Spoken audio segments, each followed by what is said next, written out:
समजा वडिलांनी त्यांचं घर एका मुलाच्या नाव गिफ्ट डीड म्हणजेच बक्षीसपत्र करून दिलं, तर दुसरा मुलगा कोर्टात जाऊन म्हणू शकतो का माझाही या घरात हिस्सा आहे? गिफ्ट डीड झाल्यावर दुसऱ्या मुलाचा हक्क खरोखर संपतो का? चला समजून घेऊया. हे ठरतं घराच्या प्रकारावर. एक जर घर वडिलांनी स्वतःच्या पैशाने विकत घेतलं असेल, स्वकष्टार्जित मिळकत, तर वडील त्या घराचे पूर्ण मालक असतात. ते कोणाला गिफ्ट डीड करू शकतात. अशा वेळी दुसऱ्या मुलाचं किंवा मुलीचा त्या घरावर कोणताही कायदेशीर हक्क उरत नाही. पण जर घर आजोबा पंजोबांचं म्हणजे वडिलोपार्जित असेल, तर जन्माने सर्व मुलांचा त्यात हिस्सा असतो. वडील इतर वारसांच्या संमतीशिवाय संपूर्ण वडिलोपार्जित घर कोणा एकाला गिफ्ट करू शकत नाहीत. असा व्यवहार कोर्टात रद्द होऊ शकतो. आणि हो, जर मुलाकडून फसवणूक, दबाव किंवा आजारपणाचा गैरफायदा घेऊन सही घेतली असेल किंवा सिनियर सिटीजन ऍक्ट अंतर्गत देखभाल न केल्यास गिफ्ट डीड रद्दही केली जाऊ शकते. हा नियम प्रत्येक कुटुंबाला माहीत असणे गरजेचं आहे. व्हिडिओ लगेच तुमच्या मित्रांसोबत शेअर करा आणि अशाच सोप्या कायदेशीर माहितीसाठी फॉलो, सबस्क्राईब नक्की करा. कोणतेही पैसे न घेता तुमची प्रॉपर्टी दुसऱ्याच्या नावा करता येते का? हो, नक्कीच. याला कायद्याच्या भाषेत गिफ्ट डीड म्हणजेच बक्षीसपत्र म्हणतात. ट्रान्सफर ऑफ प्रॉपर्टी ऍक्ट 1882 नुसार गिफ्ट डीड म्हणजे काय, अगदी सोप्या भाषेत समजून घेऊया. समजा वडील म्हणतात, हे माझं घर मी माझ्या मुलाला किंवा मुलीला प्रेमाने कोणतेही पैसे न घेता देत आहे. यासाठी 3 गोष्टी सर्वात महत्त्वाच्या असतात. 1. प्रॉपर्टी स्वतःच्या मर्जीने, स्वच्छेने दिलेली असावी. 2. त्या बदल्यात कोणताही आर्थिक मोबदला किंवा पैसे घेतलेले नसावेत. 3. समोरच्या व्यक्तीने ते गिफ्ट स्वीकारणे कायद्यानुसार बंधनकारक असते. लक्षात ठेवा, कोणतीही अचल संपत्ती, घर किंवा जमीन गिफ्ट करताना तिची रितसर नोंदणी आणि स्टॅम्प ड्युटी भरणं कायद्याने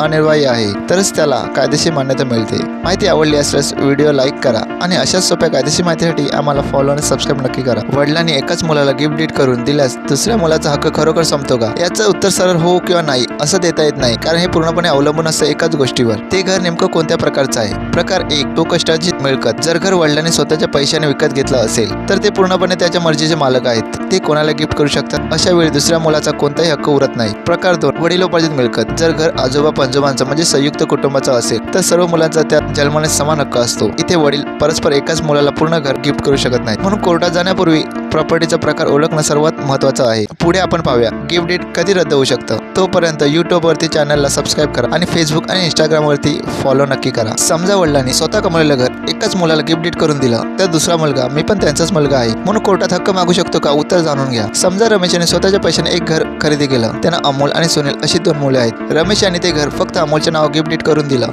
अशा वेळी सुनील मी दुसरा मुलगा आहे या कारणावरून त्या घरावर आपोआप कोणताही दावा करू शकत नाही, कारण सर्वोच्च न्यायालयानुसार स्वकष्टार्जित मालमत्तेवर व्यक्तीचा पूर्ण अधिकार असतो. ती कोणाला द्यायची याचा संपूर्ण कायदेशीर हक्क वडिलांचाच असतो. थोडक्यात सांगायचं तर स्वकष्टार्जित मालमत्तेत मुलाला जन्माने कोणताही हक्क नसतो. हा महत्त्वाचा कायदा तुमच्या मित्रांना आणि नातेवाईकांना नक्की शेअर करा आणि अशाच माहितीसाठी सबस्क्राईब आणि फॉलो नक्की करा. वडिलांनी पूर्ण घर एकाच मुलाला गिफ्ट डीड करून दिलं म्हणजे बाकीच्यांचा हक्क कायमचा संपला का? थांबा. जर ते घर वडिलोपार्जित असेल, तर असा व्यवहार कोर्टात अडचणीत येऊ शकतो. हिंदू सक्सेशन ऍक्टच्या सेक्शन 6 नुसार वडिलोपार्जित मिळकतीवर सर्व वारसांचा जन्माने समान हक्क असतो. इथे गिफ्ट डीड वैध ठरेल की नाही हे ठरवण्यासाठी 5 गोष्टी तपासल्या जातात. 1. मालमत्ता मूळ कोणाची होती. 2. ती वडिलांना कशी मिळाली. 3. कुटुंबात आधी कायदेशीर वाटणी झाली होती का. 4. घरात इतर मुलगा मुलगी कोण आहेत. 5. आणि वडिलांचा त्यात नेमका किती स्वतंत्र हिस्सा होता. थोडक्यात वडिलोपार्जित मिळकतीमधील इतर वारसाचा हक्क परस्पर हिरावून घेऊ शकत नाही. पुढे आपण पाहूया फसवणूक झाल्यास गिफ्ट डीड रद्द कशी करायची. यासाठी युट्यूबवर चॅनलला सबस्क्राईब आणि फेसबुकवरती फॉलो नक्की करा. वडिलांनी गिफ्ट डीड करून दिलं म्हणजे दुसऱ्या मुलाचा हक्क 100% संपला असा तुमचा समज आहे का? थांबा, एक महत्त्वाचं उदाहरण ऐका. तुमचा हा गैरसमज लगेच दूर होईल. समजा एक घर मूळ आजोबांचं होतं. पुढे वारसाकडे त्यावर वडील आणि त्यांच्या मुलाचे अधिकार निर्माण झाले.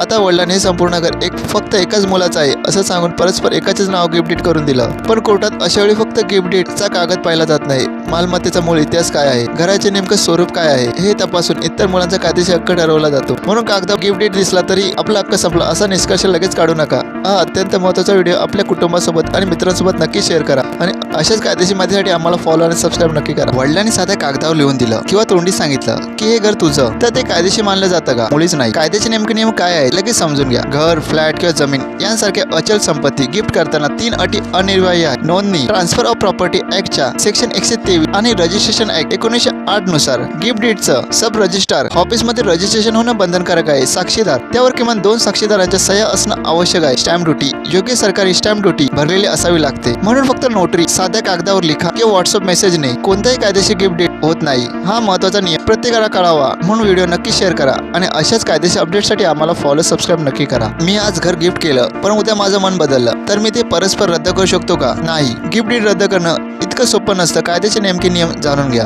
ट्रान्सफर ऑफ प्रॉपर्टी ॲक्टच्या सेक्शन 126 नुसार गिफ्ट डीड फक्त काही विशिष्ट कायदेशीर कारणावरच रद्द होऊ शकते. पहिले, जर गिफ्ट डीड करताना दस्तऐवजात एखादी कायदेशीर अट स्पष्ट लिहिलेली असेल. दुसरे, जर ती गिफ्ट डीड फसवणूक, दबाव किंवा गैरफायदा घेऊन जबरदस्तीने करून घेतली असेल. या व्यतिरिक्त केवळ दाता स्वीकारण्यात वाद झाला किंवा मन बदललं म्हणून दात्याला एकतर्फी गिफ्ट डीड परस्पर रद्द करता येत नाही. त्यासाठी कोर्टात दाद मागावी लागते. म्हणून गिफ्ट डीड करताना विचारपूर्वक आणि योग्य कायदेशीर अटी टाकूनच करा. हा महत्त्वाचा व्हिडिओ लगेच तुमच्या मित्राला शेअर करा आणि अशाच सोप्या कायदेशीर माहितीसाठी फॉलो सबस्क्राईब नक्की करा. वडिलांनी एका मुलाला घर गिफ्ट केलं तर दुसरा मुलगा कोर्टात केस दाखल करू शकतो का? आणि कोर्टात गेला त्याची केस टिकेल का? मला कायदा समजून घेऊया. दुसरा मुलगा कोर्टात नक्की जाऊ शकतो पण केस जिंकण्यासाठी ठोस कायदेशीर कारण असावं लागतं. एक, वडिलोपार्जित मिळकत. जर मालमत्ता स्वकष्टार्जित नसून आजोबा पंजोबांची असेल तर इतर वारस आपला कायदेशीर हिस्सा मागू शकतात. 2, फसवणूक किंवा दबाव. जर वडिलांची दिशाभूल करून किंवा बळजबरीने गिफ्ट डीड करून घेतली असेल. 3, अधिकार नसताना व्यवहार. जर वडिलांना संपूर्ण घर गिफ्ट करण्याचा कायदेशीर अधिकारच नव्हता पण फक्त भावाला दिलं आणि मला नाही दिलं, या एका कारणावरून कोर्ट गिफ्ट डीड रद्द करत नाही. थोडक्यात सांगायचं तर केस दाखल करणं आणि कोर्टात केस सिद्ध करणं या 2 वेगळ्या गोष्टी आहेत. हा महत्त्वाचा व्हिडिओ गरजू लोकांपर्यंत शेअर कर आणि अशाच सोप्या कायदेशीर माहितीसाठी आम्हाला फॉलो आणि सबस्क्राईब नक्की कर. फक्त सध्याचा 7/12 किंवा प्रॉपर्टी कार्ड बघून तुम्ही गिफ्ट डीड करायला निघाला आहात का?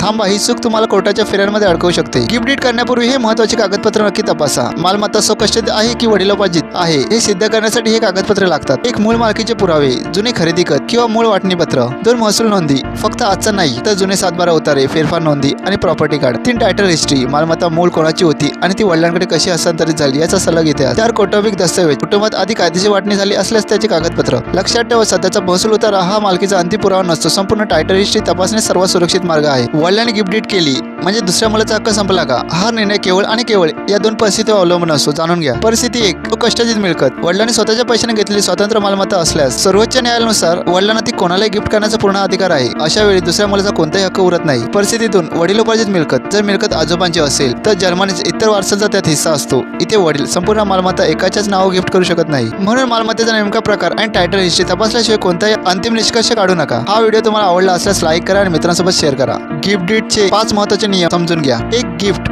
म्हणजे कोणत्याही पैशांशिवाय आणि स्वच्छने केलेले हस्तांतरण. 2, घर किंवा जमिनीसाठी नोंदणी कायद्याने सक्तीची आहे. 3, घर वडिलांच्या स्वकष्टार्जित मालकीचे असल्यास दुसऱ्या मुलाला आपोआप हिस्सा मिळत नाही. 4, वडिलोपार्जित मिळकतीमध्ये इतर वारसांचा जन्मानेच हक्क असतो. 5, केवळ मन बदललं म्हणून गिफ्ट डीड परस्पर रद्द करता येत नाही. ही अत्यंत महत्त्वाची माहिती भविष्यासाठी सेव्ह करून ठेवा. मित्रांना शेअर करा आणि अशाच सोप्या कायदेशीर मार्गदर्शनासाठी लीगल गाईड मराठीला फॉलो सबस्क्राईब नक्की करा. वडिलांनी एका मुलाला गिफ्ट डीडने घर दिलं असेल तर सर्वात आधी एकच गोष्ट तपासा, ते घर वडिलांची स्वतःची मिळकत आहे की वडिलोपार्जित. कारण याच प्रश्नावर पुढील सर्व कायदेशीर हक्क अवलंबून असतात. प्रॉपर्टीचा कोणताही वाद सोडवताना जुने टायटल डॉक्युमेंट तपासा, गिफ्ट डीडची प्रत आणि अटी पहा आणि गरज असल्यास तज्ञ वकिलाचा कायदेशीर सल्ला नक्की घ्या. माहिती आवडली असल्यास व्हिडिओला लाईक करा, तुमच्या शंका कमेंटमध्ये विचारा आणि मित्रांसोबत नक्की शेअर करा. कायद्याची अशी महत्त्वाची माहिती सोप्या मराठी भाषेत मिळवण्यासाठी लीगल गाईड मराठीला आता सबस्क्राईब करा. तुम्हाला याबद्दल काय वाटतं? तुमची मते आणि प्रतिक्रिया कमेंटमध्ये नक्की लिहा. अशाच उपयुक्त कायदेशीर माहितीसाठी लीगल गाईड मराठी यूट्यूब चॅनलला आजच सबस्क्राईब करा. कायद्याची माहिती तुमच्या भाषेत लीगल गाईड मराठी म्हणजे कायदा सोप्या भाषेत. धन्यवाद. जय हिंद, जय महाराष्ट्र.